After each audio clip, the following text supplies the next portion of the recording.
Okay, so if you've ever hit that point in a relationship, maybe a long-term one, romantic, even friendships, where Yeah. you know the love is still there, absolutely, but there's this quiet distance growing. It just aches a bit. Well, that feeling is exactly why we're doing this deep dive today. The core idea we're digging into from these sources as well, it's pretty powerful when that connection feels lost.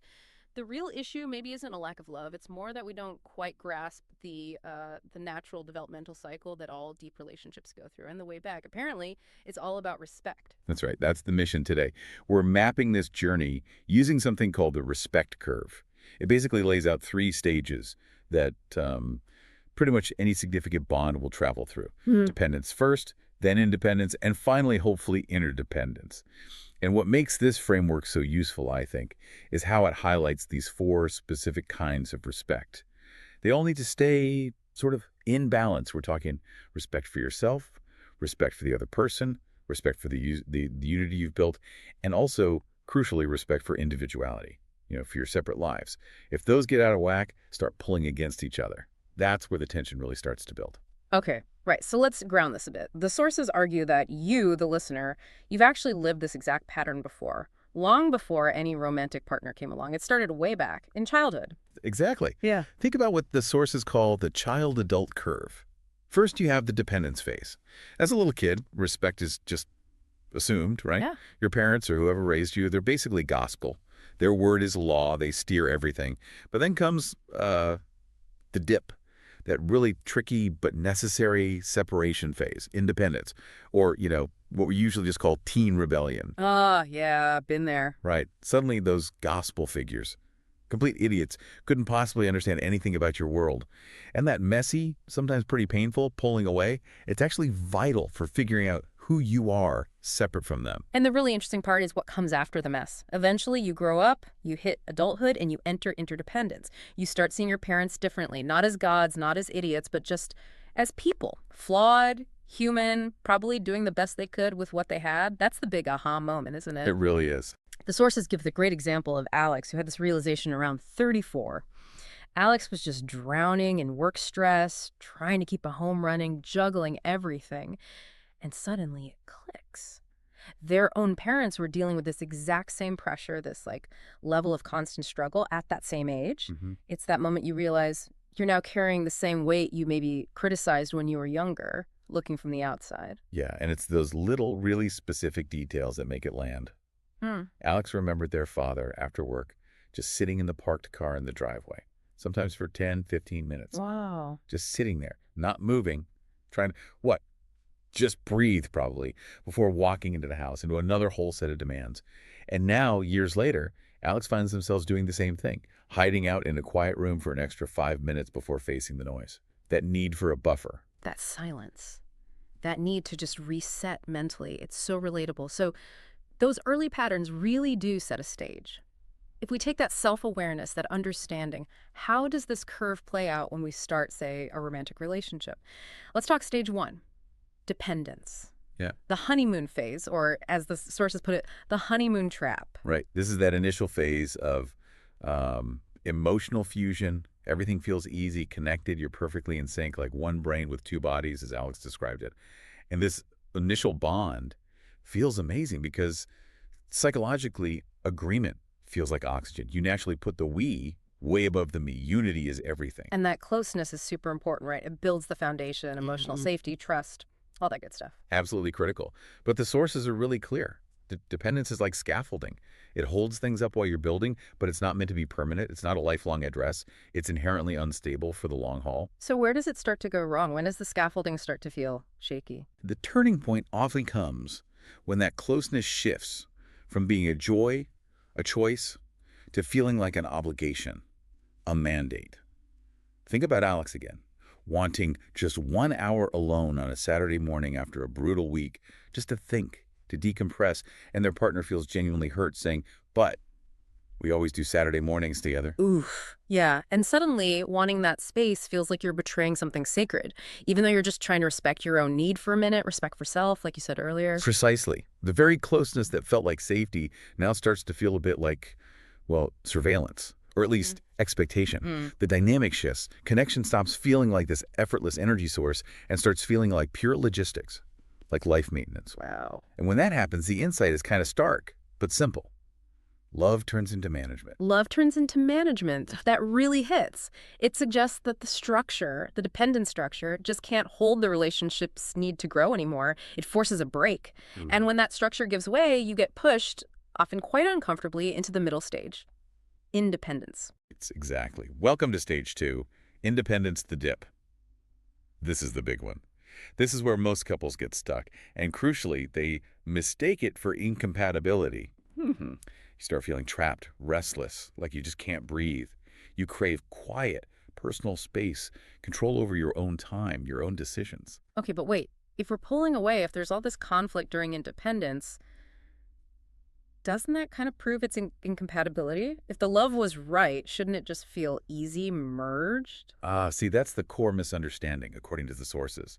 They call this phase the emotional adolescence of relationships, or maybe more gently, the arsehole stage. Right, okay. The arsehole stage. I think we can all relate to being there or being with someone there. We've all been the arsehole sometimes, yeah. Yeah. You pull away because you need to differentiate to reclaim that respect for self. Yeah. But your instincts become defensive. You get hyper-focused on your needs, your logic, your drive, and you completely miss how your partner's experiencing your withdrawal. So you're defending your need for space using logic. While your partner feels abandoned and is, as the source puts it, drowning in emotion, they're reacting to the feeling. You're reacting to the logic. Total mismatch. Which leads to trying to fix it, right? Booking the fancy dinner, planning the vacation, trying to force the old feeling back. But it never quite works. Rarely. Because, as the sources say, change built from guilt doesn't hold. Those attempts feel mechanical. You're treating the symptom, the distance, not the underlying pattern. You might show up physically for dinner, but you aren't really present. You're just going through the motions. And that failure to connect, that mechanical effort, it throws you right into what the sources call the misalignment loop, which sounds like pure relationship pain. It's described almost like physics. It really is like physics. Oh. One partner feels suffocated by the closeness, the perceived restriction, and reacts by desperately reaching for space, needing air. The other partner sees that pulling away and interprets it as abandonment, as rejection. Terrifying. So naturally, they reach harder for closeness, for reassurance. So one pushes away. And the other pulls closer. The harder one pushes, the harder the other pulls. It's a feedback loop. Wow. And neither person sees the pattern. They only see the other person's action as a personal attack or as proof that something is fundamentally wrong with the other person or the relationship itself. So it's literal physics. The fear of abandonment creates the need for space in the other person, which then just validates the original fear. That is a nasty trap. It's a huge trap, and it's exactly why couples get stuck here for so long. The pain of being in that loop makes people double down on their own perspective. They get defensive, and that's when they could enter what the source chillingly calls the bulletproof stage. The bulletproof stage, where needing to be right just hardens into absolute certainty. That must feel like clarity, though, in the moment, like you finally understand what's wrong. It absolutely feels like clarity, but the sources argued it's the opposite. It's ego protecting itself from growth. All your energy goes into justifying why you are right, why your need for space or closeness is the valid one. And here's the really tough part. You can understand this whole curve intellectually. You could read the book, listen to this, nod along, but still refuse to see which part of the curve you are actually standing on right now. Ouch. You choose defending your position over acknowledging the shared dynamic, the shared challenge. That refusal, even when you have the map right in front of you, that's actually quite scary. So, okay, how do we get out? How do we climb out of this defensive, bulletproof trench and actually reach stage 3, interdependence, the shared climb? Well, the climb almost never starts with both people having a sudden, simultaneous epiphany. It usually begins when, for one person, that painful certainty begins to crack. When a little bit of awareness starts to replace the defensiveness. The shift almost always starts with just one person making a different choice, choosing curiosity over control. Okay, so what does that look like, practically? If I'm that person, do I sit my partner down and give them a lecture on the respect curve? Because that sounds like it might backfire. Yeah, definitely not a lecture. The strategy isn't about fixing them. It's much simpler and much harder. It's about sharing what you're learning, gently. As an invitation, not an accusation, you try to name the pattern, the physics, without assigning blame. You make the first vulnerable move. Maybe saying something like, hey, I've noticed I've been pulling away really hard lately, wanting space. And I'm starting to realize that probably makes you feel really isolated, maybe rejected. I'm sorry for my part in that pattern, and I want to try and fix my side of this push-pull thing. Ah, okay. Owning your piece of the physics, that takes guts. But that vulnerability, that shared climb, that's what leads to interdependence. That's the path. And interdependence isn't about winning the fight for space, nor is it about going back to that fused honeymoon dependence. It's about learning a whole new rhythm together. A new rhythm. I like that. It means figuring out how to honor both sets of needs simultaneously. Alex and their partner, for instance, realized their quiet weekends, which started as necessary rest, had sort of slowly morphed into what felt like absence, like they were drifting too far apart.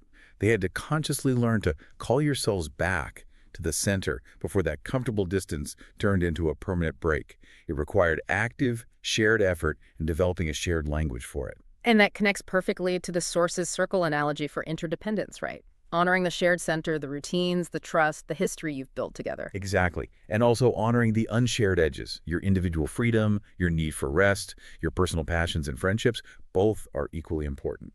So the big lesson from this stage. Is that respect is found in honoring both spaces equally. And maybe the biggest relief, the insight that eases that desperate scramble for space, is realizing the craving for space was never really about freedom. It was about recovery. Recovery, wow. Once you both learn to respect and allow for that need for personal recovery, the desperate panic need for distance often just fades. It becomes less charged. Okay, so let's try and wrap this up for you, the listener. The whole journey looks something like this. Dependence teaches you that essential trust. Independence teaches you about your own identity, your edges. And interdependence, that teaches you how to return, how to connect consciously. The goal isn't some static perfection, some stillness.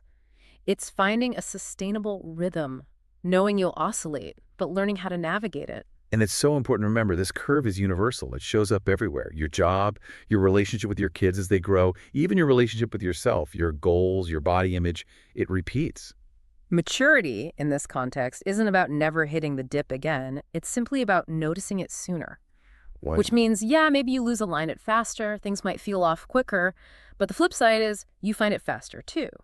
You learn to recognize the signs and course correct more skillfully. I love that losing alignment faster, but finding it faster too. Yeah. It makes the whole thing feel less like failure and more like practice. And that final image the sources give of Alex and their partner, it really nails this mature stage. Now, when things get tense, they've internalized this whole idea so much, they can actually joke about it. Just say, okay, looks like we're just in the dip again, name it, and then move on quickly to dealing with the pattern, not blaming the person. They use the shared language to disarm the potential conflict. Exactly. Naming the physics takes the personal sting out of it. Which brings us nicely to our final thought for you to chew on, that really difficult bulletproof stage where you're locked in certainty. It teaches us that often the need to be right replaces the need to be real. So if we accept that certainty, that rock-solid feeling that you are correct and they are wrong, is often just deep down fear-wearing confidence, then the question to ask yourself is this: how often in your own conflicts are you mistaking your powerful desire to win the argument for a genuine, vulnerable desire to actually understand the shared pattern you and the other person are caught in together?